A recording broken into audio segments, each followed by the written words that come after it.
Kusolwa ukuthi imbangela yalesi sigameko kube ingxabano yomndeni, kanti lo mndeni osashaqekile kulandela lesi sehlo awukwazanga ukukhuluma nophiko lwezindaba zeNewsroom Africa ekwethulela lezi ndaba zethu.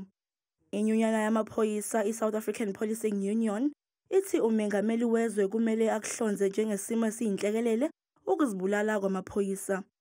We are making a call as SAPU that the president of the country must declare the issue of police suicides as a disaster. And we are saying that when we look at the sketch, when we look at how difficult it is, the issue of mental health when it comes to the issues of the members who are working within South African police services. Le nyunyana isinxenxe amaphoyisa anezinkinga ukuba akhulume ukuze ezothola usizo. They must not suffer alone. They must not die alone.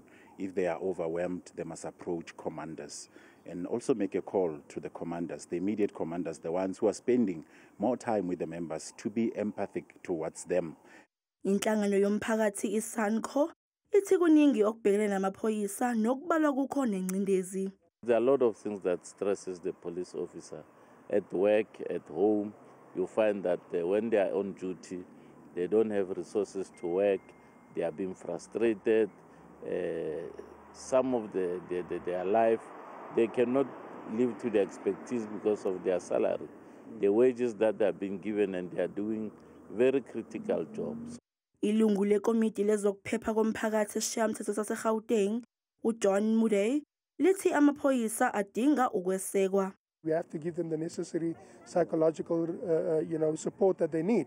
The debriefing that needs to happen at least once a month.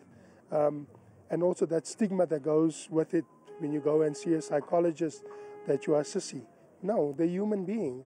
Amaphoyisa asevule icala lokubulala nelokuthumba.